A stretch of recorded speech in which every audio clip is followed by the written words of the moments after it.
पौराणिक कथाओं के अनुसार सृष्टि का रचनाकार ब्रह्मा को कहा जाता है, जिन्होंने अपने ही शरीर से देवी देवताओं, राक्षसों, मनुष्यों और इस धरती पर मौजूद सभी प्राणियों को बनाया है।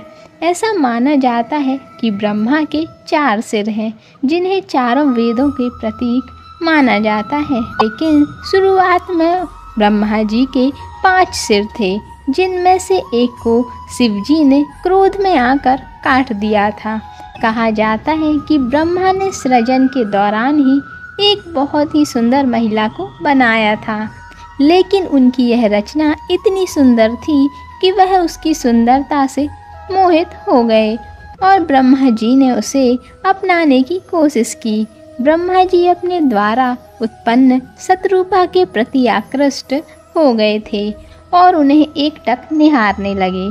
शतरूपा ने ब्रह्मा की दृष्टि से बचने की हर कोशिश की थी, लेकिन वह असफल रही। कहता है कि शतरूपा में हजारों जानवरों का रूप लेने की शक्ति थी और उन्होंने ब्रह्मा जी से बचने के लिए ऐसा भी किया था। लेकिन ब्रह्मा जी ने जानवर रूप में भी उन्हें परेशान करना नहीं छोड़ा।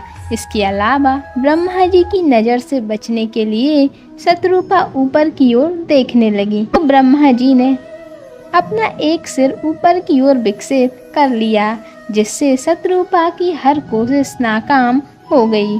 भगवान शिव ब्रह्मा जी की यह हरकत को देख रहे थे। शिव की दृष्टि में शतरूपा ब्रह्मा की पुत्री थी, इसलिए उन्हें यह घोर पाप लग रहा था और इससे क्रोधित होकर शिव जी ने ब्रह्मा जी का सिर काट दिया, ताकि शतरूपा को ब्रह्मा जी की कुदृष्टि से बचाया जा सके। शास्त्र के अनुसार भगवान शिव ने इसके अतिरिक्त भी ब्रह्मा जी को श्राप के रूप में दंड दिया था कि इस श्राप के अनुसार त्रिदेवों में शामिल ब्रह्मा जी की पूजा उपासना नहीं होगी।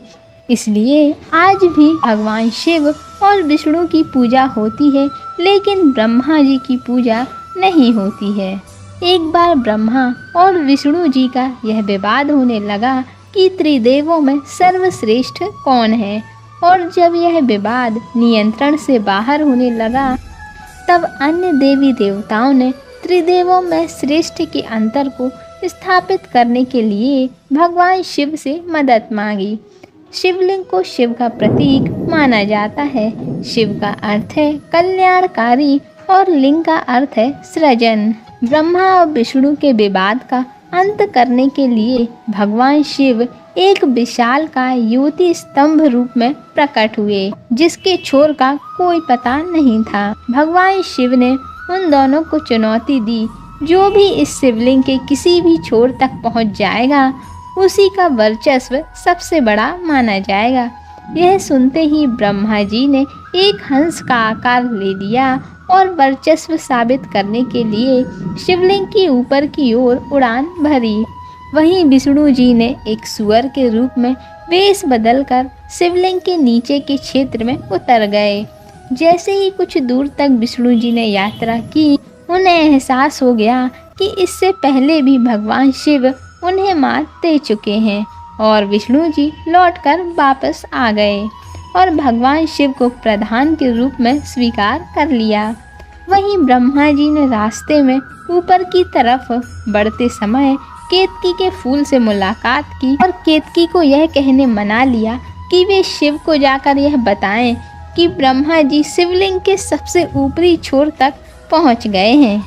ब्रह्मा जी की यह बात मानकर केतकी फूल ने भगवान शिव से जाकर झूठ कहा कि ब्रह्मा जी शिवलिंग के ऊपरी छोर तक पहुंच चुके हैं, जिसका पता शिव जी को लग गया था। और इसके बाद भगवान शिव ने क्रोधित होकर ब्रह्मा जी को श्राप दिया कि उनकी इस पृथ्वी पर कभी पूजा नहीं की जाएगी, और केतकी के फूल को भी श्राप दिया कि धार्मिक अनुष्ठान में पूजा के लिए वह फूल इस्तेमाल नहीं किया जाएगा।